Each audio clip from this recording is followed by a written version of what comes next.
Boss Kannada season 11ರಲ್ಲಿ Hanumantha ಅವರು ಆಟದಲ್ಲಿ ಸಾಕಷ್ಟು ಗಮನ ಸೆಳೆದಿದ್ರು.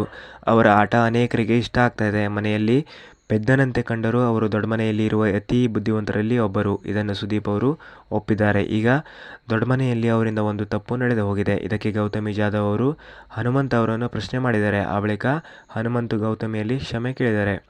ಬಿಗ್ ಬಾಸ್ನಲ್ಲಿ ಈ ವಾರ ರಜತ್ ಅವರು ದುರಹಂಕಾರ ತೋರಿಸ್ತಾ ಇದ್ದಾರೆ. ಇದರ ಪರಿಣಾಮಗಳನ್ನು ಅವರು ಎದುರಿಸ್ತಾ ಇದ್ದಾರೆ. 3ಕ್ಕೆ 3 ಟಾಸ್ಗಳನ್ನು ಅವರು ಸೋತಿದ್ದಾರೆ. ಇದು ಅವರ ತಂಡಕ್ಕೆ ಸಾಕಷ್ಟು ಬೇಸರ ಮೂಡಿಸಿದೆ. ಇದೇ ದುರಹಂಕಾರದಿಂದ ಅವರು ಚೈತ್ರಾ ಅವರನ್ನು ತಳ್ಳಿದ್ದಾರೆ. ಈ ಘಟನೆ ನಡೆಯುವಾಗ ಅಲ್ಲಿಯೇ ಇದ್ದ ಹನುಮಂತ್ ಅವರು ನಗ್ತಾ ಇದ್ರು. ಚೈತ್ರಾ ಅವರು ಉಸ್ತುವಾರಿ ವಹಿಸಿಕೊಂಡಿದ್ರು. ಆಗ ರಜತ್ ಹಾಗೂ ಚೈತ್ರಾ ವಿರುದ್ಧ ಕಿರಿಕಾಗಿದೆ. ಈ ಘಟನೆ ನಡೆಯುವಾಗ ಹನುಮಂತ ಅದನ್ನು ತಡೆಯುವ ಪ್ರಯತ್ನ ಮಾಡಬಹುದಿತ್ತು. ಆದರೆ ಅದನ್ನು ಅವರು ಮಾಡಿಲ್ಲ. ಧನರಾಜ್ ಬಂದಿದ್ದಕ್ಕೆ ಹೀಗಾಗಿದೆಯಾ? ನಾನು ಬಂದ್ರೆ ಪ್ರಾಣ ಪಕ್ಷಿನೇ ಹಾರಿ ಹೋಗಿಬಿಡ್ತಾ ಇದ್ದೆ ಎಂದು ರಜತ್ ಅವರು ಮಂಜುಗೆ ಹೇಳ್ತಾ ಇದ್ರು. ಇದನ್ನು ನೋಡಿ ಹನುಮಂತ ನಗ್ತಾ ಇದ್ರು. ಇದನ್ನು ಗೌತಮಿ ಗಮನಿಸಿ ಮತ್ತು ಹನುಮಂತನ ಹತ್ರ ಈ ಬಗ್ಗೆ ಪ್ರಶ್ನೆ ಮಾಡಿದ್ದಾರೆ. ಇದಕ್ಕೆ ಹನುಮಂತ ಕ್ಷಮೆ ಕೇಳಿದ್ದಾರೆ.